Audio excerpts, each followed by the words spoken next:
Good afternoon to you. This is our Monday webinar, Social Intelligence for Project Managers. So let's go on to our first slide. So what we want to know first of all is what term best describes the main focus of the organisation in which you work, so we could get some idea of which industries and sectors are represented here. So please do send your answers in. Those answers will form into a beautiful word cloud. And Ruth, as we're starting here, then do feel free to comment, and I'll introduce you. It's always interesting to see where people are coming from, because different groups, it's different focus. And construction and infrastructure is typically right up there, but I can see consulting is coming through quite strongly. So the next question here is, what type of project-related job role do you typically perform? And you'll be aware, if you've been on our webinars before, this is a fairly standard question we're asking now, but I think it's an important one. So the job role, it follows a thing called the Project Delivery Capability Framework, and it really divides the roles into three: project leadership roles, project delivery specialists, and then business analysis, change specialists, etc. in my area there.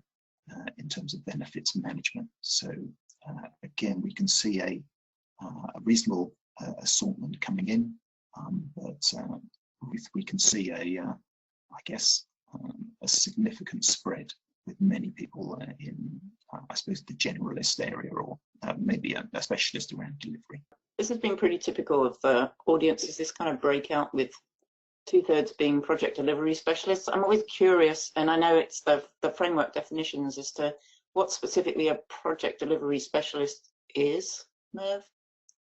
Yeah, it varies from project and program manager to people involved in things like risk or other project controls or project planning, etc. There's a list of, I suppose, the main list, perhaps 8 or 10 delivery specialists within that role group. I'll take a look before I present again. And we've got a student, so that's exciting, and a non-project related person. So it's always interesting to have the students, because what I'm going to be talking about today, the earlier we start to learn this stuff, the better. So yeah, absolutely. So just really an introduction to social intelligence, why we need it and how we can get it. And you would have seen this information on the flyer. So project managers and teams will agree that connecting stakeholders to the goals of a project are a core skill for project managers. Connection is a fundamental part of the project management role, and connection is built on social intelligence.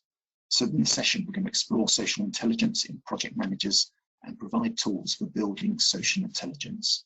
So stand by for some real aha moments. No pressure. So about Ruth. Ruth is an experienced program manager of 20 plus years. Sorry about that, Ruth.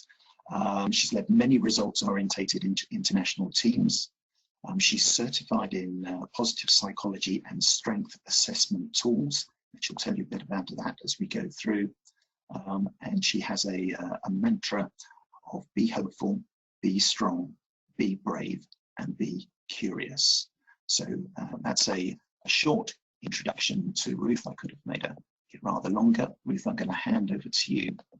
Let's hope today's things are aha moments and not aha moments. But so before we get started on social intelligence, and thank you so much for inviting me to participate today, I do have a couple of grounding things for us to do, and I'm finding that these things are almost more important for a lot of people than some of the things I'm going to talk about, because there's so much change and upheaval at the moment. So some people may have heard of someone called Amy Cuddy. She did some research a few years ago, and she has one of the most popular TED Talks online, and she did some research on the relationship between our posture and our mood, our sense of who we are and how we're getting on. And what she found, that part of her study has been challenged. Someone in a previous webinar pointed that out, for which I'm very grateful. That sounds sarcastic, but I actually mean that. She did two parts to her study. One was that she asked people about their feelings about different postures, and the other was that she tested for actual physiological changes. Well, the physiological change is part of the test has not been replicated, so that's been sort of criticized a little bit. But the psychological effect of adopting different positions has been proven to impact people's performance, if you can believe. And I find that when I'm doing live presentations in person now, it's very helpful for me to start by doing one of these power poses with the audience and getting them to stand up. And what you do is you need to spend somewhere between 30 seconds and 2 minutes in a pose that broadens your shoulders, lifts your chin, and sort of really gets you to puff up your chest. So that's why the, this sort of power person pose, the Superman, Superwoman pose is a good one, or anything where you put your hands behind your head, because that tends to stretch your chest out. And you adopt these poses, and really what you're doing is you're taking up more space, because it turns out that when we're feeling confident, we take up more space. So there was a study done on congenitally blind athletes that showed that when they're feeling proud and confident, they've just won a competition or something like that, they automatically do this. They throw their arms in the air, they lift their head, and they smile, and they sort of puff up their chest. And these are congenitally blind athletes, so they've never seen anyone do that. That is just an instinctive thing that we do. And you'll see, animals do it, chimps and things like that do it as well. And what we found is that when we adopt that physical position, it works the other way. So when we're feeling good, we do this. When we do this, we tend to improve our level of confidence and, coincidentally, our ability to perform. Because we're feeling more confident, we put our best foot forward, and so we tend to do our best work. So people going into interviews have tried this and they find they're more successful in interviews.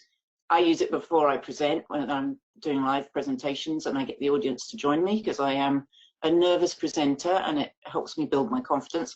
And I found it works. So I offer this at the beginning of every session I do, and especially at the moment when people may be doing things in a different way and it's a bit challenging, we find that these positions are really helpful. So all of you, I'm sure, were doing something right before you came to this session today, and you've been involved with interacting with other people, whether that's people you're stuck at home with or people that you're working with or whomever.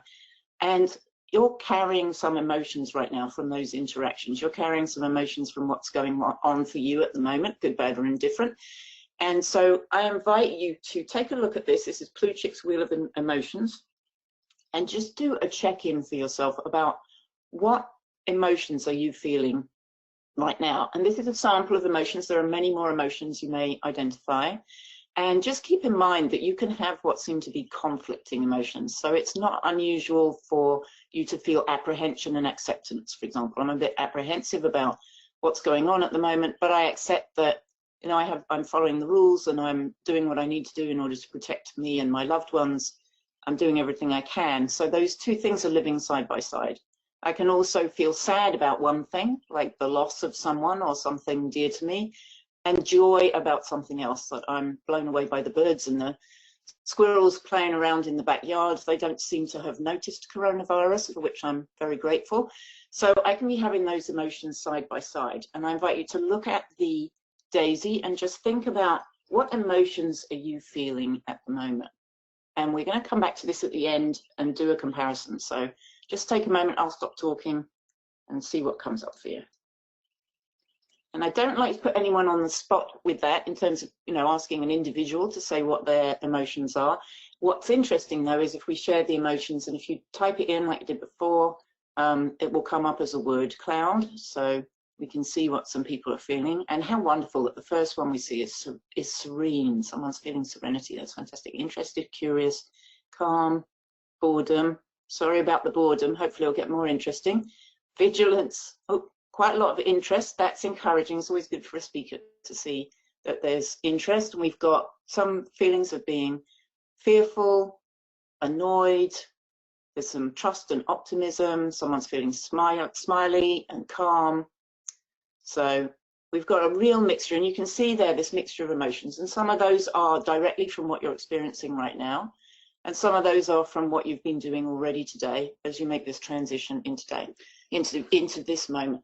So just think about for a moment, having made a note of the kind of emotions you're experiencing, which of those do you want to take forward now into this we'll be talking for another 45 minutes or so. Which of these emotions do you want to hang on to, and which ones do you just want to notice that you have and put to one side? Because that is an option too. We don't have to pay attention to every emotion that we're experiencing. So thank you very much for sharing. Just make a little note to yourself of what you see on the screen, because we'll come back to this in a little bit. So before we jump into social intelligence per se, some of you may be familiar with some of the statistics I'm going to share here on workplaces. I think a lot of people are familiar with the information that particularly comes from Gallup, but there are a lot of similar studies that say that workforce disengagement is rife. There are lots of people in the world who are clock watching, turning up to work because they have to, making their way through the day, and at the first possible moment going home or going to wherever they go afterwards. There's also statistics that show that a great deal of the turnover, as much as 70% of the difference between low turnover and high turnover teams, that turnover is caused by behavior by the manager. And so there's somewhere between 66 and 70% of people. That's another Gallup study that highlights that. And we are also aware through studies that are related to the VIA Institute on Character that about 66 to 70% of people are not really aware of the special qualities they bring to work, or the special qualities they bring to life, the special qualities they have that make them them. So they're what we call strengths blind. And of course, all of these statistics apply to us as well. So we had about 2/3 of the people in the session today were project delivery people. Some of you fit into this category of being disengaged. We had about 1/4 of the people were project leaders.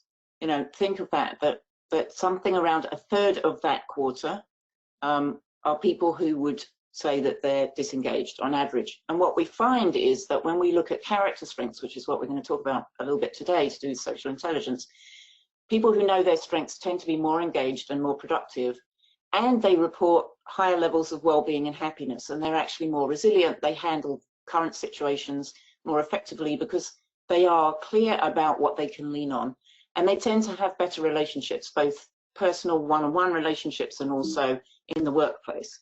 So this stuff that we're going to talk about today to do with character strengths and social intelligence is very meaningful and very powerful across the board.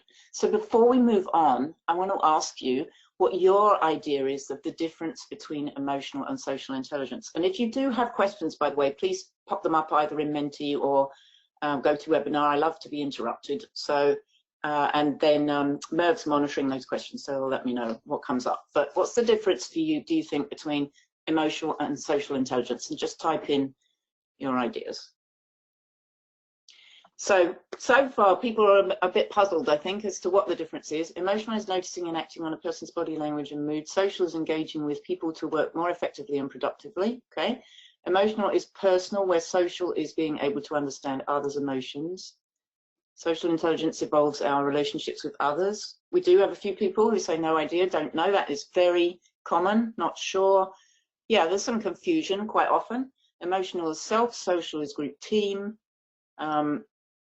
What else we got? Social intelligence is part of emotional intelligence, focusing on others, but EI also focuses on self. Interesting, unsure, personal versus group. Great, so we've got everything from I have no clue to some pretty clear ideas of what the difference is. So this idea between the difference is likely to be something to do with an awareness and capacity to manage ourselves and interacting with others. And that's exactly what I was going to highlight here, is that emotional intelligence is really focused on who we are, how we are in the moment, how we manage our responses to things, how turning things into a response rather than a reaction, as we take input in from around us and how we manage that experience for ourselves. And social intelligence goes further than that because it's our interaction with other people. So we're starting not just to measure the interaction by how we feel in the moment and how we respond in the moment, but also the other way around. How does our behavior impact other people? What do we see that when we say certain things, we use certain language, we behave in certain ways, how do the people around us react? And what do we pick up from those people? Someone mentioned body language, for example. What do we see in their body language? What do we hear in their tone of voice? what do we see in their posture? So at the beginning, we looked at power poses, and I pointed out that Amy Cuddy's research says that when we adopt these very powerful poses, we feel more confident. By the same token, if we do this and kind of shrink down and take as little space up as possible, we diminish our confidence. So choosing our posture is very important. If you're feeling miserable, a very contrary piece of advice, but it really does work, is if you're feeling miserable, go into the bathroom, look in the mirror and smile at yourself. Because it turns out that same loop applies, that when we smile, we tend to feel happier. When we feel happy, we smile. So it's a loop, and you can insert yourself anywhere in that loop. So this social intelligence thing also impacts how we interact with other people and what influence, what effect we have on others as they're going about their day. So I've given you a bit of a clue to this answer. How would you define social intelligence if you were going to explain it to someone? How our behavior impacts others. People were listening. That is terrific. I like the ... answer. Very good. It's not emotional. We've got the joker in the room. Thank you very much. Yeah, external engagement, ability to understand and empathize with others. Yeah, so if you're talking to somebody else and you're explaining, you know, this topic that we discussed today, it's that, oh, I like group intelligence, how we interact with others, understand and empathize with others, and it's also how we influence others. So some of that, yeah, two-way interaction between the individual and the group is a great description. It's that interaction, so it's the give and take. So it's us being able to understand other people, and it's also us being able to adapt our behavior, which is where this overlap with emotional intelligence comes. We're able to adapt our behavior to have a positive impact on our team or our stakeholders or whoever it is.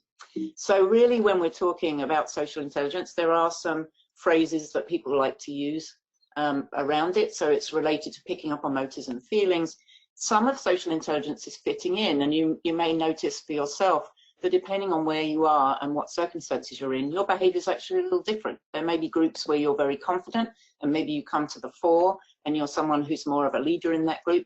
And then there are other groups where you take more of a backseat and you're more observing what's going on. It may be that in the workplace, you have a position of leadership, or you're one of the project delivery people or whoever it is, and that in your private life, you're more reserved or whatever. So we fit into these different environments, and that's social intelligence too, is not always being the same person in every environment. It's partly putting other people at ease so they can feel that they fit in as well. It's conveying information with sensitivity, and that I like to focus on that one because so much of what goes on in projects is dependent on effective communication. And Merv gave us a clue at the beginning when he said about this being to do with connecting with people. Part of that is how we convey information, right down to whether we are wordy or whether we use visuals or whether we meet one-on-one or whether we do it by email. All of those things are social intelligence too, because people have preferences about how they receive information. It is about building connection, and it's that sort of idea when we're talking about people being socially intelligent, we're talking about them being people savvy, you know, like they seem to pick up on what people need in the moment in order to feel comfortable and to be their best. So that's what we're really focusing on. Now, usually when I ask a European, and I think this is predominantly a European audience, this question, what is the golden rule? I usually have some really great answers. So who's familiar with the golden rule and what is it? Listen is a great start. More people should listen. What do they say? We have 2 ears and 1 mouth. No idea. Interesting. Treat others as you would wish to be treated. Yes. Observe and listen. All of these are great ideas. The observe and listen, being empathetic. People love to talk to themselves. Don't do unto others what you don't want others to not do to you. Yep, that's treat others as you would wish to be treated. Do as you would be done by. Be respectful. Excellent. So for those of you who've come across it before, this is sort of, you know, maybe a good refresher. And for other people, yes, so the golden rule is to treat others as you would like to be treated yourself, to treat others as you want to be treated. Now, there are some interesting challenges with that. So the example I often give is that a few years ago, I was in the fortunate position of having had some success with something, and a friend of mine wanted to celebrate And so she said she would take me out, and she said, leave it to me, I'll pick the location, I'm going to take you out for dinner, we'll have a really fabulous time, I'm actually going to take you to my favorite place, I only go there a couple of times a year when there's something big to celebrate. So I was very excited. She didn't ask me any questions or anything about my preferences or anything like that. And we show up at this restaurant, which was a steakhouse, very good steakhouse, very quite well known over here in the US. She was very excited to take me there. And they had steak and seafood and things like that. There's just one little problem. At the time, I was completely vegetarian. So my celebratory meal was a baked potato and a plate of broccoli with some sort of lemon butter sauce on it. And she was dismayed because obviously it wasn't the thrilling night that she thought it was going to be. I'm a bit of a foodie, so I was disappointed about the food. But of course, it was very nice that she'd taken me out. She treated me as she would want to be treated. That was her idea of a really special night out to celebrate. So what about this one then? Who knows the platinum rule? And this comes from Dr. Alessandro, who came up with the platinum rule. What do you think that one is? Treat others as they want to be treated. Listen, we can always come back to listening. That's always here. Don't assume. Treat others as they would like to be treated. Exactly. So our platinum rule is golden plus social intelligence. What a lovely definition. I like that one. So the golden rule is treat others as you want to be treated. And the platinum rule is to treat others as they want to be treated. So what's the challenge with this? The challenge with this tends to be, how do we know? Now, in the simple case of my celebratory meal, my friend could have said, what's your favorite food? Where do you like to go to celebrate? What do you like to do to celebrate? Because maybe there's something rather than a meal that I might have wanted to do. She could have asked me, right? But sometimes what we're doing is we're working in groups and we're working with lots of people, and we don't necessarily have a lot of opportunity to sort of sit down with everybody and ask them, well, how do you want to be treated? You know, what's important to you? What means the most? So what I like to do is I like to focus on some things that help us do that in the moment. And we're going to come back to the character strengths in a moment. Because what we see is the research shows that when we build our social intelligence, we have a more pleasurable life, and so do other people. We actually tend to be more buffered against stress and trauma because we have a more effective relationship with other people, and we act more positively in a group. So we're seeing a lot of social intelligence and lack of it in some instances at the moment as we watch the reaction to what's going on in the world. There are groups that are coming together with very positive group behavior. That would be a demonstration of social intelligence. And then there are other groups that are very much about themselves. They're not really paying attention to what is happening to people around them. And, you know, they're not so sensitive to the impacts, good and bad, a lot of bad ones, but good and bad impacts that people are experiencing as a result of everything that's going on in the world at the moment. And I show this picture of elephants for two reasons. One is I happen to love elephants. I have an elephant tattoo on this shoulder here. So I really, really love them. And they are a very big example of a group with high social intelligence. Elephants are one of the most socially intelligent group-oriented animals there is. They will adopt other elephants from other herds, like if a herd is left without its leader or something like that, they'll integrate herds in order to protect the group. So I like to use them as the demonstration or an example of social intelligence. So I keep mentioning these character strengths. We're going to talk about character strengths now. There are 24 character strengths. They were researched by the VIA Institute on Character, which is based in Cincinnati, Ohio. It's a non-profit organization. The research was done about 20 years ago by Dr. Martin Seligman and Martin Seligman, Chris Peterson, and 55 researchers and scientists who went all over the world looking at what are the qualities that we universally regard as positive qualities in people. And you'll get this handout after the session with these on there, describing each of the 24 strengths, and they line up roughly with 6 virtues that you see here, but I always focus on the 24 strengths. And we can measure these strengths. So after this session is over, you can go to this link, the apmpmsuk.pro.viasurvey.org, and I think Merv is going to share that as well. And you can take your free assessment to find out your ranking of 24 character strengths. And doing that is a really good start. What are yours? What are most important to you? And I can tell you that my top strengths are appreciation of beauty and excellence, bravery, fairness, gratitude, and humor and leadership flip-flop for being fifth one. So those are my top strengths. They're the things that I tend to gravitate towards, and I'm very thankful for some of those strengths at the moment, because my appreciation of beauty and excellence is helping me to really enjoy things like nature that I mentioned at the beginning, even in the middle of all this strife. My gratitude helps me to focus on the things that I have, you know, how very fortunate I am in this situation. And then fairness is helping me to focus on how do I help others. So my strengths are, those are my top strengths. We all have all 24. The top ones are the ones, they're usually called signature strengths. They're the ones that we go to all the time. They're the core of us. And what we find is that when people take this assessment, they very often look at their strengths and say, yep, that's kind of, you know, what people would say about me. At other times, people are really surprised, and some strengths they didn't even realize was a strength. They just thought it, you know, we all have it. So appreciation of beauty and excellence, for example, I'll be blown away by the shape of the bark on a tree, or the texture of bark on a tree, what the squirrels are doing in order to try and raid the bird feeders. You know, one of them yesterday thought that he could hang on by his tail, and I can tell you that he was not able to hang on by his tail, but it was an interesting theory. You know, the things that they're doing are fascinating to me. Now, I didn't realize that everyone isn't fascinated by those same things. I was out with a friend on one occasion, and there was this beautiful view where I used to live in Massachusetts.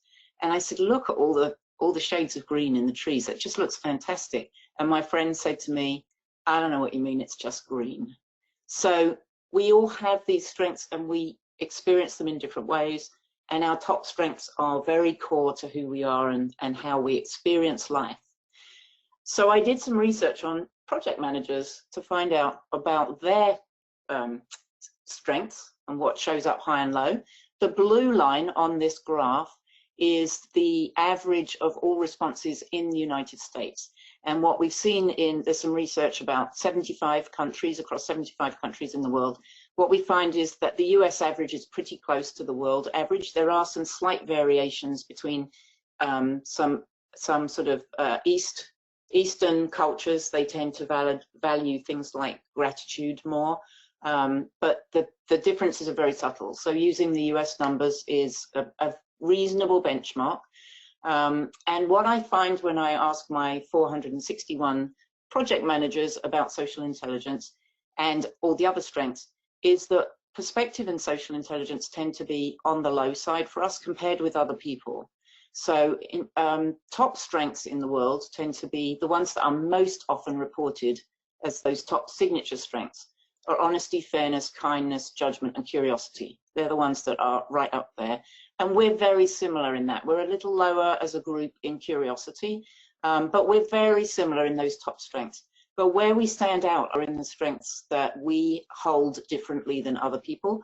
So we tend to be lower than others on perspective and social intelligence. And I actually had a project manager once who told me that he thought it was good that we were low on social intelligence, because he said we don't want project managers are focused on output and getting things done, and we don't want them distracted by, you know, what might be going on in someone's personal life or how they're feeling today. And that's sort of, it's an interesting perspective. Some people were surprised by his perspective, and other people said, yeah, that's true. We are focused on delivery, not on people's experience. Now, of course, that doesn't really go with the new benefit measurement, benefit realization side of things, but it is, you know, it's a way that project management has been done in the past, is that we're about task tracking and not so much about people. What we also find is there are a couple of strengths that we're higher than other people in, and the ones that really stand out are perseverance, forgiveness, and prudence. Now, prudence is a planning strength, so that's encouraging, because we project managers are very often planning and predicting. Perseverance is the keep going strength, obviously, persistence, perseverance, keeping it going in the face of obstacles. And also forgiveness is one that it actually is not terribly high in the world at large, and we hold it higher. So they seem like pretty good strengths. The social intelligence perspective, one perspective is that taking the big picture. which is interesting because other research I did showed that people look to the project manager to have an idea of what the big picture is, being able to take a step back. And it seems as though we may actually be a little challenged in that area. Again, it's the group is on average, so there are some people who are very high in perspective. So the blue line, what this is showing is for the United States, where do the different strengths lie on average? So if you were to take a group of people from the US and have them take their survey, a high percentage of people would report honesty as a top strength and fairness as a top strength. Very few people report self-regulation, humility, prudence, spirituality, and zest as top strengths. So this is the rate of occurrence of particular strengths as top strengths out of the 24. Does that make sense? Yeah. Well, so the orange line is the 461. Oh, gotcha. Yes, yes. Yeah, the blue line is from a study that was done by, I think it was Robert McGrath, across 75 countries in total, but he also did it country by country, and we used the US numbers as the benchmark. So the blue line is from his study, the orange line is from my study, and so comparing the two, that's how I come up with us having some strengths that are kind of higher and lower than the average of people in the US. And as I said, the US turns out to be a pretty reasonable benchmark compared with other countries. Okay, so I always love it. Thank you so much to the person who said can end up flogging a dead horse, because that is what I always think of as the downside of perseverance, literally that expression. I guess that's a British thing.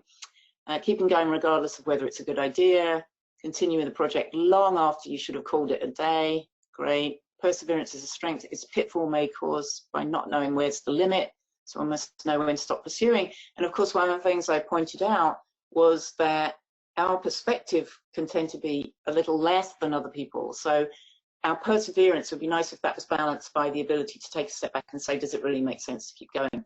And yes, at the extreme, we can become exhausted, we can become particularly stressed because we keep going when it would make sense to stop or to dial back. We can, not knowing the right thing is to stop, right? And time to call it, knowing when to call it quits, exactly. So when we have a lot of perseverance, we can persist with something. That's the other name for this strength, is persistence. We can persist with something where if you were to reevaluate, you might pause. Looking at strengths that we have in relative abundance compared with other people, which was prudence, perseverance, and forgiveness, here are some pros and cons. So as I mentioned, prudence is the planning strength. Perseverance is the keep going strength, and the forgiveness is the no blame strength. All seem pretty helpful. The prudence, the planning strength, can lead us to, we get stuck in planning and we're reluctant to move on. We had a lot of project delivery people, and what I find is that there are very often people who are more comfortable with that delivery execution piece of a project, and then there are people who are more comfortable with laying out the plan, and they can get stuck in laying out the plan. They don't want to pull the trigger on doing something without more information, we've already talked about keeping going with perseverance when actually we should stop. And on the forgiveness front, it can be an interesting one because you often see that project managers are kind of, we talk about being solution focused. So when something goes wrong on a project, it's very often the project managers who can say, it doesn't really matter who did what. We've got to think about how do we move forward? How do we address this?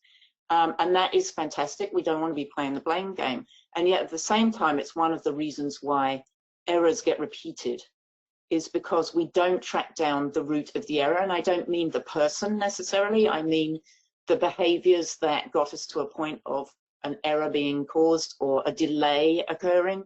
And we don't get into that root cause and make sure it doesn't happen again. So we do tend to, we do our debriefs, we do our retrospectives, we do our post-mortems, everybody's favorite expression, and we make a note of what happened, but we don't necessarily get to the root cause to be able to prevent that happening on further projects. And that's something we see a lot with these kind of these things that we do at the end of a project, you know, to sort of look back and see what's gone on. So all of our strengths have these pros and cons. You know, if we underuse them, then that's a disadvantage. If we overuse them, that can be a disadvantage as well. So knowing what our strengths are and then starting to pay attention to how we use them is really important.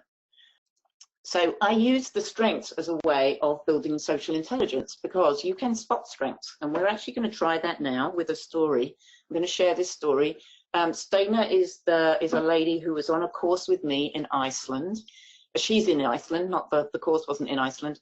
And we were a couple of weeks into our course, it was an online course, when her husband experienced a heart attack.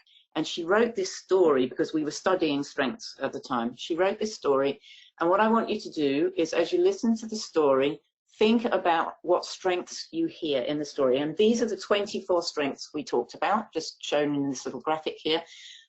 So listen to the story and think about what strengths you're hearing. In the last week, our second week in the course, my husband had a heart attack. He is a strong man and came walking home from work in the morning after being there for an hour or two. He said he felt heaviness in his chest and pain in the jaws and left shoulder. Did I think he should go and see a doctor? I thought so, and I drove him to the hospital near us. He was immediately put on an ambulance, and I insisted I go with him. We went to Reykjavik on blue lights. In the ambulance, we stayed relatively calm and talked and joked. I had my hand on his head to calm us both, but I will never forget the moment when I lost that calm and the reality of the situation became clear. I looked forward out of the front window and saw the biggest traffic road in Reykjavik, Mikkelbraut, empty. The police had closed all intersections with police cars with blinking blue lights, and we drove on priority speed straight to the cardiology department. He was treated for 100% and 90% blocked coronary arteries, and in less than an hour it was all over and he sat laughing in his hospital bed. In the meantime, I had first collapsed, shaking and with tears as soon as he was in the hands of the doctors, and then I sat and waited in a quiet room. I didn't have my phone, so I could not call our children and parents, and I decided to be in the moment, even if this was a hard one, and sat down and turned my chair to the window and had another moment I think I will never forget. Out of the window, I saw Hallgrímskirkja, that was the church that was in one of the photos, one of the defining buildings in Reykjavik, and in the foreground were big bristlecone pines. The sun was coming up. The time was between 11 and 12. It's still mostly dark in Iceland at this time of year. Lovely winter light, yellow, pink, light blue, cold, but beautiful light. It started snowing, these rare big snowflakes that we call Hundslafadrifta in Icelandic, which is dog's paw snow. And even more rare, there was no wind. The snowflakes floated down calmly. It was such a peaceful and powerful moment. I felt like the universe had made this scene just for me to calm me down. I accepted it, looked inwards, and tried to sort out what I was feeling. Even if I was worried, I trusted he was in the best hands. Then he came up, laughing as I said, and since then I've been overwhelmed with a feeling of gratitude. I'm thankful to all the people who took part in the healthcare, the ambulance drivers, the people who stopped at the intersection. I appreciate that the weather was harmless and the roads almost clean. In the days before, the road was closed because of snow and storm, and later this day it snowed a lot. I'm glad I was home when my mate came home, or he might have had a nap instead of seeking help. A lot to be thankful for. I'm even grateful for not having my phone. If I had, I would have missed the wonderful window moment and made myself and others worry about the situation. Instead, I called everyone afterwards with good news. Then when life got back to normal in a few days, I took up my mindfulness practice, and I noticed that the gratitude spilled over into most of what I did. For example, in the practice of doing some routine, like showering, I felt gratitude to the parts of my body I don't normally give any thanks, like my toes. And in the shop, I appreciate all the selection of foods of all kinds and think of all the people and the work involved. I'm not trying, it just spills over. So that is Stena's story. What strengths did you hear from that? You saw the graphic as I was telling the story. What strengths did you hear in that story? Gratitude, self-regulation, teamwork, perspective, lots of gratitude, excellent, love, hope, spirituality, honesty, humility, faith, resilience. So many. That's only 30 or so people have answered, so keep going. Lots of gratitude, so we see that appreciation of beauty, bravery, honesty. You see how many strengths that you're spotting? Now, this is social intelligence at work. This is a person you don't know. You've never seen her. You're not watching her body language. You're just hearing a story that she wrote. And these strengths are standing out to you. Bravery, appreciation, reframing, someone's mentioned maturity, lots and lots of strengths. And although I work with the character strengths, any of these, when you're using language of, build up other people and highlight their strengths, then you are using social intelligence because you're seeing the strength of that person, what they bring to the mix. So I really appreciate you answering the questions. Now, what's interesting is, I would say out of the 24 strengths we were displaying on that graphic before, you've highlighted somewhere around about 13 or 15 of those strengths, and you've added in some other ones as well, which is fantastic. She noticed 4 in her story. So she goes on to say that her top strengths are fairness and his judgment. Oh, actually, she notices 6. So she said they used their fairness and judgment, but most important were humor, hope, love, and perseverance. Those were the strengths that she saw in her own story, and you saw all of these. And my point there is, it's bringing us back to strengths blindness. She was very pleased with thinking that they had used these strengths of humor, hope, love, and perseverance. And yet we see way more strengths in this story than she does. And what I find is that when we can do that, see strengths in other people and highlight them and share with them what we see, and amazing things happen, because people start to build confidence, they start to want to be more effective, they focus their strengths, they feel more seen and more appreciated.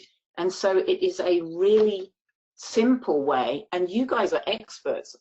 For most of you, I just introduced you to character strengths. Some of you may have seen some presentations on this before, but you've just been introduced to character strengths. I put something up there, I read you a story, and you spotted all these strengths, and they were all there in that story. So you are strength spotters, and this gets us to understanding who people are and how they want to be treated. When we start to recognize the strengths that they're using and that we can highlight them and identify them, then we're in a very powerful position, because that ripples through people. When you start noticing strengths in other people, they start noticing them in other people as well. And it's a very positive, virtuous circle. So how do you think increased social intelligence helps project managers? And it's kind of a trick question. So it's kind of a trick question because it's sort of all of these and more, right? So, you know, tailoring communication. When you know what when you start to observe someone's strengths, you can think about what that communication would be that would be most effective for them. So someone who's prudent, for example, they may want a lot of details about how did you come up with where you're at, you know, what that status, where did it come from? If you're talking to someone who's high in social intelligence, they may be interested in the team's point of view on how the project seems to be going, rather than data and statistics. If they are someone who's brave or high in honesty, they may want to know exactly how it is. Don't sugarcoat it. Don't do the sort of spin doctoring that sometimes people accuse project managers of, but just come out and say what the situation is. So it impacts how we communicate, and being aware of what people's strengths seem to be and how they handle themselves can help us with that communication piece. These strengths are who we are. They're really about what makes us the person we are and behave the way we do and make the decisions that we do. And so being aware of strengths helps us to understand what motivates someone. We can be aware of that and help them to feel a better fit in a team by giving them opportunities to use their top strengths more.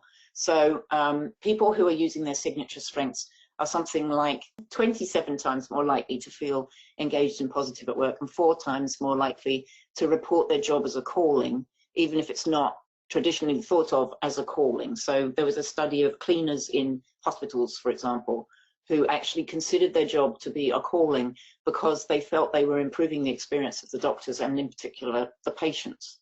So, and then of course there's the connecting with team members. When you see people's strengths, you're making a connection to them and they're making a connection to you. They're going to feel more seen by you. So all of these and other things are benefits of social intelligence. It helps us to get people on board with the project. It helps us manage stakeholder communications, because we can be sensitive to how they want to receive information and pick up on their what is meaningful to them, and different stakeholders may be coming at a project from a different point of view. So how do you apply this? And what I would say is it starts with you. This model, the SEA model, see, explain, appreciate. So you've just done that. You've seen strengths in that story. you've highlighted what those strengths are. And if you were with Stana one-on-one, I would say you would explain to her, so when you paused and looked out the window and appreciated the amazing snow and the peacefulness, you know, you were really using your appreciation of beauty and excellence. I can see that, so you're explaining it. And then tell the person why that matters. Why does that strength matter? So it might be kindness in a meeting, for example. I love to do this in a meeting, is to take the printout of the 24 strengths, and while people are talking, I will pay attention to what strengths I hear and what they're saying, and pick one person at the end of the meeting, tell them what you saw in terms of one strength, explain how you saw it, what was the behavior that manifested, that showed you that strength, and then why do you appreciate it? Why did that strength matter in that moment, or why does that strength matter to you? And I set myself a challenge when I was first working with character strengths of doing that with one person a day for a week. And what's amazing is, first of all, I've never had anyone say, no, that strength isn't mine, or I don't want that strength. So you don't have to worry about being wrong about it. If you see the strength is there, because we all have all 24.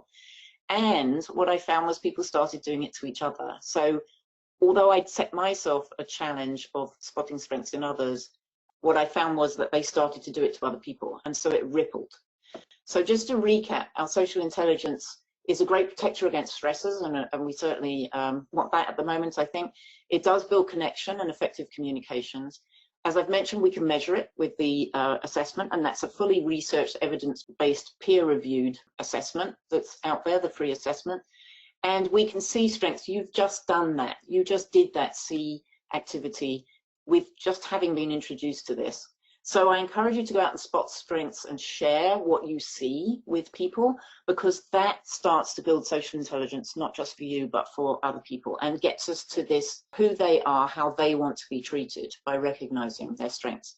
So before I wrap up with my jibber jabber, we're going to look at the Plutchik's Wheel of Emotions one more time. I will stop talking and you can give some thought to what you're feeling now. And let's build our word cloud again and see what we get.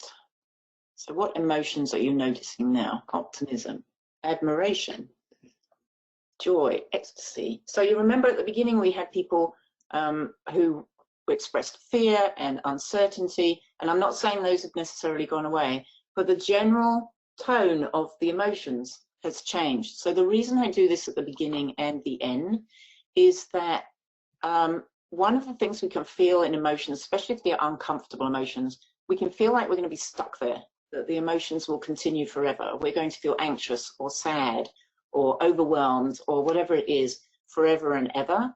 And what this demonstrates is in 45 minutes, your emotions change.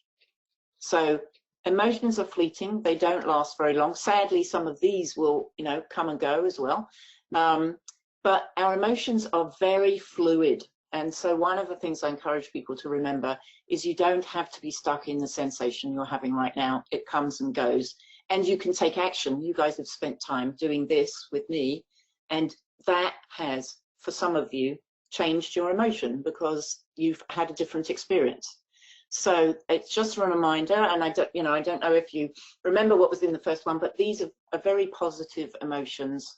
There were some positive ones at the beginning, but there's a lot more sort of excitement and interest and energy. So then the next question is, you're going off, you're going to make another transition in a few minutes.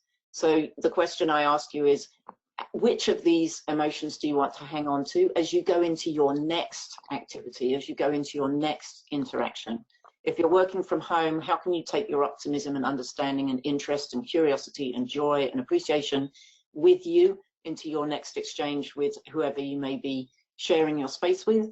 How can you take that forward into the next call that you have with people you work with? How are you going to sustain those positive emotions and share them with other people? And with that, Merv, I'm going to hand it back to you. We really would value your feedback here in terms of what you've learned or what you do differently as a result of attending this webinar. So you'll all appreciate how important practice is. Awareness, awareness, awareness. Identify my actual strengths, which I can utilize more effectively. Be happy, yep. Engaged, keep mindful, heighten awareness. Use curiosity to try awareness. I suspect the awareness was only limited by the amount of characters you could do in there, so that's coming through very strongly. Apply the SEA model. Yep. And as I mentioned, Merv's going to share with you the handout that has the strengths on it, so you'll be able to take that away with you. Thinking about the impact of what you say on the actions of others, and watch others, you know, when you speak to them, what's their body language, on how do they react. Assess myself further in order to emphasize strengths. Increase productivity. Consider the departmental and environmental conditions. That's interesting.